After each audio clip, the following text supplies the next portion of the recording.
palangga, mayong ugto, nakapanyaga na bala ang tanan, ako wala pa.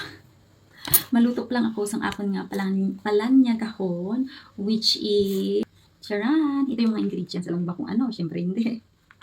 Yung lutuin ko pala is spaghetti, yung spaghetti na basic lang ba para sa akin, yung spaghetti na madalas ko ditong niluluto sa bahay namin kasi nga mahirap maghanap ng mga Filipino ingredients dito. Kaya yung mga nandito lang na mga condiments yung mga ginagamit ko. So I have bombay or chapa yung tawag dito, ahos or ostoroy.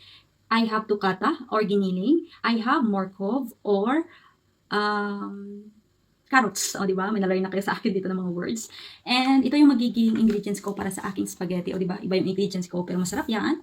And maglalagay also ako ng aking condensed milk. Ito yung naiwan ko doon sa ginawa kong salad and of course sa aking smoothie. So, ilalagay ko siya dito sa aking spaghetti para manamis-namis. At ito naman yung gagamitin kong spaghetti tomato sauce. Ito na kasi yung meron ako. So, ito lang talaga yung magagamit. Let's go kasi pupunta pa kami sa aming bahay. Kaya mangilamon na naman si Akech. Maganda na kasi ngayon yung weather. So, mangilamon ako. But before that is magluluto muna tayo ng pasta for our lunch. Samahan niyo ako.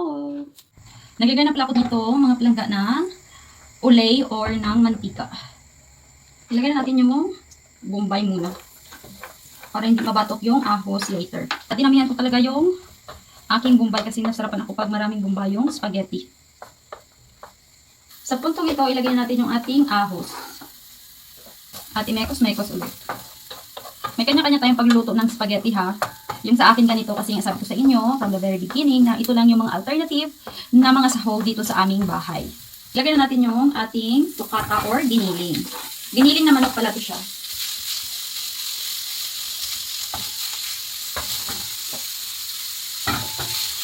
Maglalagay tayo mga palangga ng paminta. Imikos-mikos lang again. Pero iba pa rin talaga yung lasa ng spaghetti ng Pilipinas ba. Namimiss ko na talagang kumain ng ganun.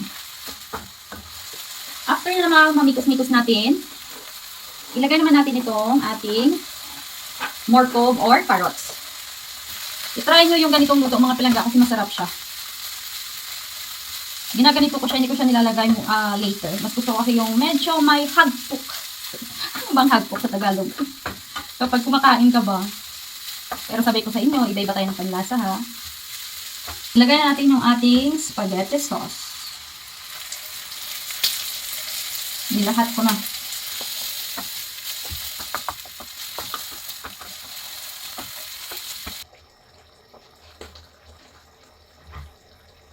Nagdagdag lang ako ng kunting asin. Kasi malasay pa siya. Then, ilagay ko na mga palangga yung aking kondensa. Pero depende sa inyo. Kasi gusto ko ng manamis-namis na spaghetti. Alam niyo naman, Pinoy tayo. Kaya mahilig tayo sa matatamis.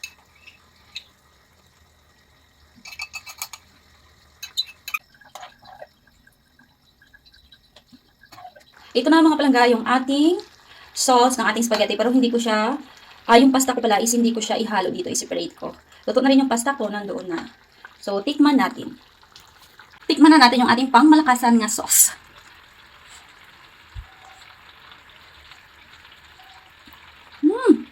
Namit na. Masarap talaga kumain ng spaghetti na manamis-namis. Kayo ba? Pag nagluto ba kayo ng spaghetti, is manamis-namis or yung isang style na wala siyang tamis? Ano daw? So, let's go! Kain na tayo! Ito na mga palangga yung aking spaghetti na ginawa. So, ito yung magiging lunch ko. Kain tayo ng spaghetti. Kalamion. Manamit siya kay tungod manamis-namis.